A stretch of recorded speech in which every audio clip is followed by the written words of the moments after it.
I'm Lillian Price, 34 years old, working as a nurse at St. Mary's Hospital in Chicago. I have a 6-year-old daughter named Emma, and until last Christmas night, I still believed I could change my mother. It was December 24th the evening, in a house filled with twinkling lights and the warm scent of cinnamon from the kitchen.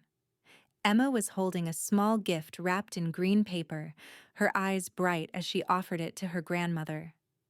Then my mother suddenly shot up from her chair, face flushed red, screaming at my little girl.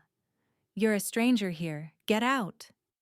The entire living room fell into absolute silence, only the tick-tock of the antique clock on the wall remaining.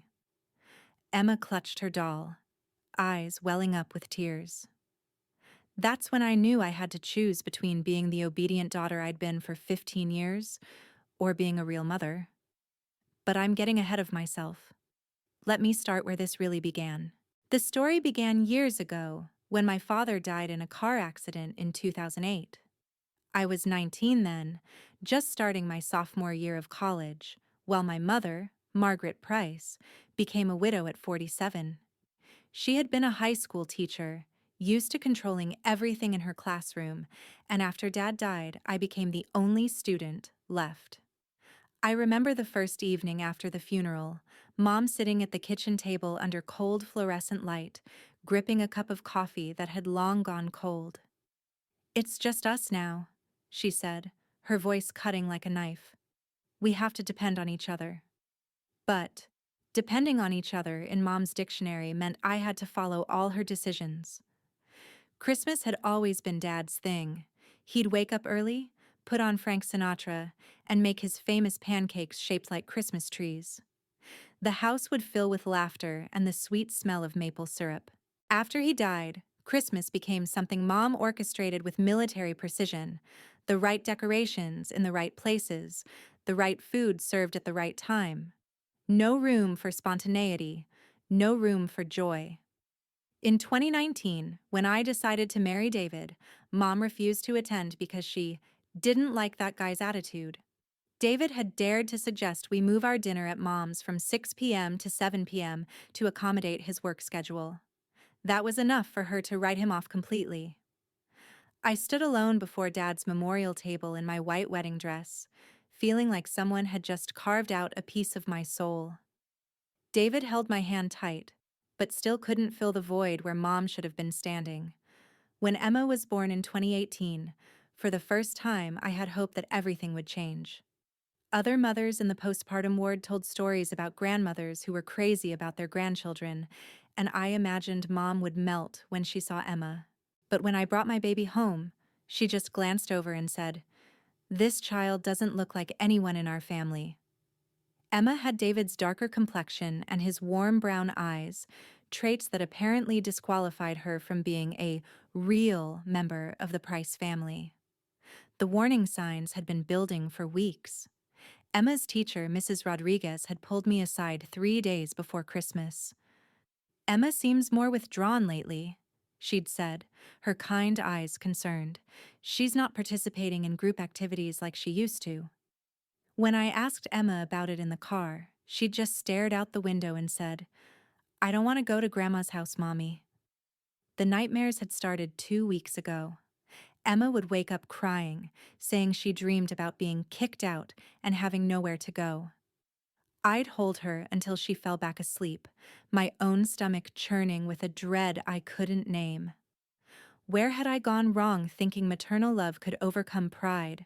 Everything started escalating from the moment we walked into Mom's house that evening. The living room was decorated with a 7-foot Christmas tree with warm LED lights, a deep red tablecloth, and the aroma of roasted chicken wafting from the kitchen. Present were Aunt Linda, Mom's 60-year-old sister, my 38-year-old brother Tom with his 35-year-old wife Jessica, and their 2 sons, ages 8 and 10. But before we even sat down, the first blow landed. "Grandma, Merry Christmas," Emma said, her voice bright and hopeful as she approached with her carefully wrapped gift. Mom looked her up and down like she was inspecting a specimen. "Emma, what do you say when you enter someone's home?" Emma blinked, confused. I said Merry Christmas? You knock and wait to be invited in. You don't just barge in like you own the place. Mom's voice was sharp enough to cut glass. Emma's small fingers found the hem of her red velvet dress twisting the fabric. Sorry, Grandma. I felt my throat tighten, but I stayed quiet. This was how it always started, with Mom chipping away at someone's confidence, one correction at a time. The second blow came 20 minutes later. Aunt Linda was gathering everyone for photos by the Christmas tree. Come on, family photo time, she called out cheerfully. Emma ran over eagerly, positioning herself next to Tom's boys. But as Linda raised her camera, she gestured to Emma. Honey, could you step back a little? You're blocking the lights. Emma stepped back, then back again. And again, until she was standing completely outside the frame, watching as her cousin smiled for the camera. I saw her throat work as she swallowed hard, but she didn't complain. Perfect, Linda chirped, snapping away. These will be beautiful. My hands clenched in my lap. I should have said something. I should have moved Emma back into the picture. But I was paralyzed by the same old pattern. Don't make waves. Don't cause a scene. The third blow was the cruelest. Emma had spent hours making her gift for Grandma. A hand-knitted scarf with uneven stitches, and all the love a 6-year-old could pour into yarn. She'd wrapped it herself, the paper slightly crooked, but sealed with heart stickers.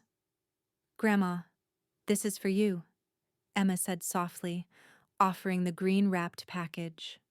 Mom took it and placed it on the coffee table without even looking at it. How thoughtful. I'll open it later. But Emma's voice was small. Don't you want to see what I made? Gifts are opened when the hostess decides, Emma. You should know that by now. I watched my daughter's face crumble. Her bottom lip trembled, and she pressed it between her teeth to stop it. The silence stretched until Tom cleared his throat uncomfortably. Emma, why don't you go play with your cousins? Jessica suggested gently. But Tom had already whisked his boys upstairs for video games, leaving Emma alone on the living room floor with her unopened gift sitting there like a rejection letter. That's when she tried to get a cookie. Emma, sit still, Mom snapped when my daughter stood up, reaching toward the plate on the coffee table. Children who don't know how to behave don't get treats. Emma's hand froze mid-reach. She looked at me with those wide brown eyes, pleading silently for help. I felt something crack inside my chest. Mom, Emma just wants one cookie, I said, my voice carefully controlled. Don't tell me how to discipline children, Mom replied coldly. I raised 2 kids to be decent people. What about you? The room fell silent except for the soft jazz playing from Mom's old stereo. Tom studied his beer bottle like it held the secrets of the universe. Jessica fidgeted with her napkin. Uncle Bob rattled his newspaper but wasn't reading it. Emma sank back onto the couch, her small body curled inward. I could see her fingernails digging into her palms. The explosion was inevitable. Looking back, I can see we were all balanced on a knife's edge, waiting for someone to fall.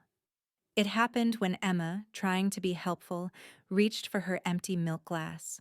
Her hand bumped the edge and the glass tumbled, crashing onto the hardwood floor in a spray of white milk and glittering shards.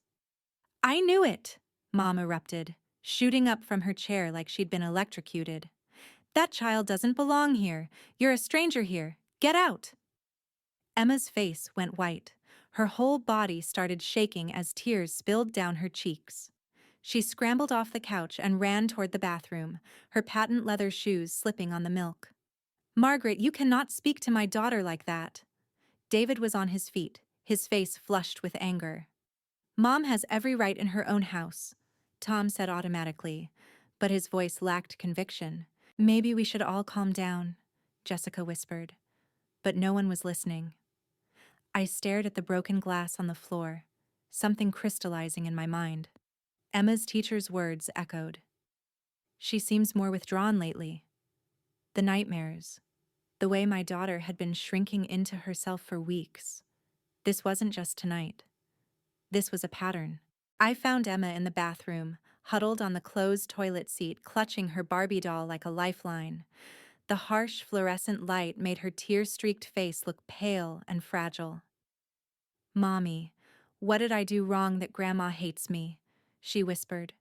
I knelt on the cold tile floor and pulled her into my arms. For the first time in 15 years, I told my daughter the complete truth. "You didn't do anything wrong, baby. Grandma is the one behaving badly, and Mommy is going to fix this." Something powerful was awakening inside me, a fierce protectiveness I'd never fully accessed before. For decades, I had lived like a child seeking Mom's approval. I had sacrificed my own dignity, my husband's comfort, and now my daughter's emotional safety to maintain a relationship that was slowly poisoning us all. "David?" I called softly. He appeared in the doorway immediately. "We're leaving," I told him. "But first, I need to make some calls." While David comforted Emma, I stepped into the hallway and did something I'd never done before. I started documenting. I scrolled through my phone, screenshotting text messages Mom had sent me over the years. Messages like, "You're raising Emma to be disrespectful. That child needs stricter discipline. I don't know where you went wrong, but Emma doesn't act like family." I forwarded them to my email, organizing them by date. The pattern was undeniable. Every message criticized either my parenting or Emma herself. Then I called the family law helpline I'd researched months ago, but never had the courage to use. "Illinois Legal Aid, how can I help you?" "I need to know about grandparents' rights," I said quietly. "My mother is emotionally abusive toward my daughter, and I want to limit contact." The paralegal's voice was kind but professional. "In Illinois, grandparents can petition for visitation, but the court always prioritizes the child's best interests. If you can document emotional harm, the court will absolutely support your decision to limit or supervise visits." What counts as documentation? Text messages, emails, witness statements, reports from teachers or counselors. Anything showing a pattern of behavior that harms the child's emotional well-being. I hung up feeling like I'd just been handed a roadmap. For the first time in years, I wasn't flying blind. When we returned to the living room, the broken glass had been swept up, but the tension remained thick as fog. Mom sat in her chair, arms crossed, jaw set. Tom and Jessica whispered in the corner. Aunt Linda busied herself in the kitchen, the clatter of dishes loud in the silence. "Mom, we need to talk," I said. My voice was steady now, powered by purpose rather than fear. "All of you." Margaret looked up, her eyebrows arched in that familiar expression of disdain. "What's this drama about now?" "I've been a doormat for 15 years, I began, surprising myself with how calm I sounded. "I've made excuses, rationalized behavior, and convinced myself that keeping the peace was worth sacrificing my dignity. But tonight, you crossed a line." "I never," Mom started. "You screamed at my 6-year-old daughter to get out of your house," I interrupted. "You told her she was a stranger. She's been having nightmares about this exact scenario." Tom shifted uncomfortably. "Lily, maybe you're overreacting. Mom's under stress." "Let me ask you something, Tom," I said, turning to face him. "Would you let someone scream at Jake or Connor to get out? Would you call that acceptable behavior toward a child?" He opened his mouth, then closed it. I pulled out my phone. "I have years of text messages, Mom. Emma doesn't act like family. You're raising her wrong. That child needs stricter discipline. This isn't one bad night. This is a pattern of emotional abuse." The room went dead silent. Even Uncle Bob put down his newspaper. "Under Illinois law," I continued, "emotional abuse of children is taken seriously. Grandparents can petition for visitation rights, but courts prioritize the child's well-being above all else." Margaret's face had gone pale. You wouldn't dare take legal action against your own mother. I would absolutely dare protect my daughter, I replied. From anyone, including family. Jessica spoke up suddenly, her voice shaking slightly. Tom, I need to say something. She looked around the room, then focused on me. I've watched this for years and stayed quiet because I was a coward. But Lillian is right. The way Emma gets treated here isn't okay. Jessica, Tom warned. No, Tom. I'm done pretending this is normal. Tonight was horrible to watch. Aunt Linda emerged from the kitchen, drying her hands on a dish towel. Margaret, maybe we should listen to what Lillian is saying. Et tu, Linda? Mom's voice was bitter. I love you, sister, but... Linda sighed. You've been angry for so long. Ever since John died, you've been taking it out on everyone around you, especially Lillian and Emma. The silence that followed was deafening. I could hear the antique clock ticking, the gentle hum of the refrigerator, the distant sound of Tom's boys playing upstairs. Finally, I spoke the words that would change everything. From today forward, if you want to see Emma, you'll need to attend family counseling, professional therapy to address your behavior patterns. No exceptions. Margaret shot up from her chair. How dare you dictate terms to me? I'm not dictating, I said calmly. I'm protecting my child. You can choose to get help, or you can choose not to see your granddaughter. But those are your only options. The room erupted. Tom started shouting about respect and family loyalty. Mom accused me of being vindictive and ungrateful. But through it all, I remained steady, anchored by the memory of Emma's tear-streaked face. When the noise died down, I looked around the room one last time. Emma and I will be in the car. Anyone who wants to continue having a relationship with us knows what needs to happen. I walked toward the bathroom to collect my daughter, my heart pounding but my spine straight. The drive home was quiet except for Christmas music playing softly on the radio. Emma sat in her car seat, still clutching her doll, watching the holiday lights blur past the window. Mommy, she said finally, are we in trouble? No, sweetheart, we're not in trouble. We're setting boundaries. What's that mean? I pulled into our driveway and turned to look at her. It means we don't let people treat us badly, even if they're family. Everyone deserves to be treated with kindness and respect, including you. For the first time that evening, Emma smiled. The fallout began the next morning. My phone rang at 7 a.m., Mom, sobbing and furious, demanding I apologize. I let it go to voicemail. Then Tom called, lecturing me about family loyalty and forgiveness. I hung up mid-sentence, but there were surprises too. Jessica texted, I'm proud of you for standing up for Emma. Tom and I need to talk. Uncle Bob sent a brief email. You did the right thing. Some boundaries are long overdue. The most unexpected call came Tuesday morning while I was at work. My supervisor, Janet, stopped by my station with a concerned expression. Lillian, I got a strange call yesterday from someone claiming to be your mother. She said there were concerns about your mental state and your parenting. My blood ran cold. What did you tell her? I told her that employee personal matters weren't discussed with family members without consent, and that if she had genuine concerns about child welfare, she should contact the appropriate authorities.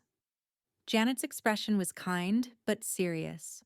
Is everything okay at home? I took a deep breath and gave Janet the condensed version. She listened without judgment, then nodded slowly. Document everything, she advised. And let me know if you need time off for counseling or legal consultations. We support our employees' family decisions. That afternoon, I sat down and wrote the most important email of my life.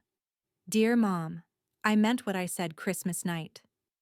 If you want to have a relationship with Emma, you must complete at least 3 months of family therapy with a licensed counselor who specializes in emotional abuse patterns. I'm attaching contact information for 3 therapists in your area who accept your insurance.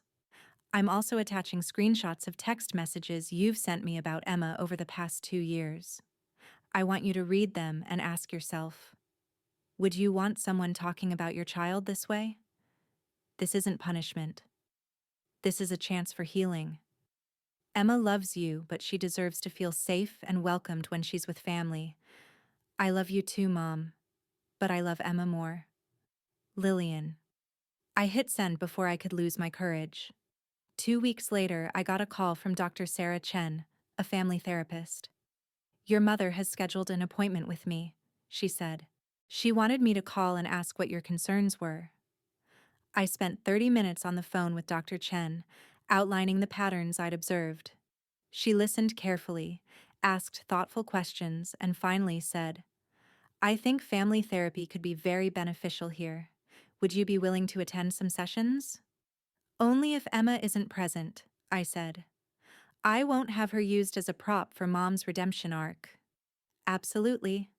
Let's start with individual sessions for your mother, then progress to joint sessions with you, and eventually supervised visits with Emma, but only if everyone feels ready. For the first time in weeks, I felt hopeful. 6 months later, Emma and I were frosting Christmas cookies in our kitchen when the doorbell rang. Through the peephole, I saw Mom standing on our porch, holding a small wrapped box.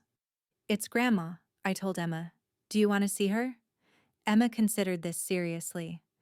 Is she going to yell at me? If she does, she'll have to leave immediately, but I think she's learning to be kinder. Emma nodded.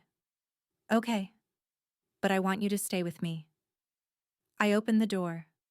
Mom looked older, more fragile than I remembered, but her eyes were clearer. Hello, Lillian. Emma. Her voice was softer than I'd heard in years. I was wondering if I could visit for a few minutes. Come in, I said. We're making cookies. Mom sat at our kitchen table and watched Emma carefully pipe green frosting onto a star-shaped cookie. Instead of criticizing her technique, she said quietly, That's very pretty, Emma. You're good at decorating. Emma beamed. Thank you, Grandma. Do you want to try one? I'd like that very much. We spent an hour together. Mom didn't criticize anything, not Emma's technique, not the mess on the counter, not the way Emma licked frosting off her fingers. When it was time to leave, she handed Emma the small box.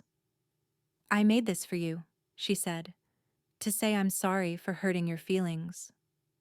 Inside was a small wooden ornament, a Christmas tree with Emma 2024 carved into the base. I learned woodworking in therapy, Mom explained. Dr. Chen said making something with my hands might help me think about how my words affect other people. Emma hugged the ornament to her chest. Thank you, Grandma. I love it.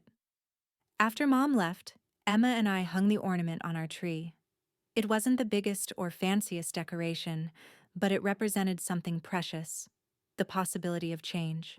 This Christmas Eve, 1 year later, our house is full of laughter and the smell of homemade cookies.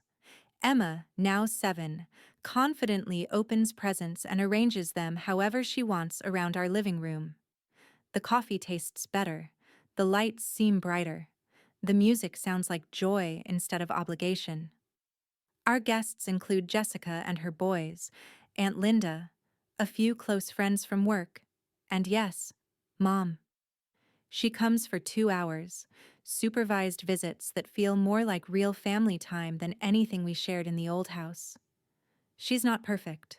She still catches herself before making critical comments, and sometimes I see her bite her tongue when Emma acts like a normal kid. But she's trying, and that effort means everything. Emma no longer has nightmares about being kicked out. She raises her hand in class again. She draws pictures of Christmas trees surrounded by hugs instead of empty rooms. I've learned that family isn't defined by blood. It's defined by love, respect, and the commitment to treat each other with dignity. I've taught Emma that no one, not even grandparents, has the right to make her feel unwelcome in her own skin. If you're reading this story and recognizing yourself in it, please remember, you have the right to say no. You have the right to protect the people you love. Setting boundaries isn't cruel. It's an act of love for everyone involved, including the person whose behavior needs to change. Christmas is supposed to be about peace, joy, and unconditional love. Don't let anyone, even family, steal that from you or your children.